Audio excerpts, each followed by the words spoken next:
మహారాజు తానే సమిధల్లె మారి నిలువెల్లా వెలిగెరా.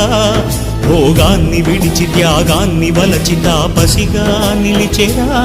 జనక్షేమమే తన సంకల్పముగా, తన ఊపిరి హోమజ్వాలలుగా స్వర్గాన్ని శాసించెనురా.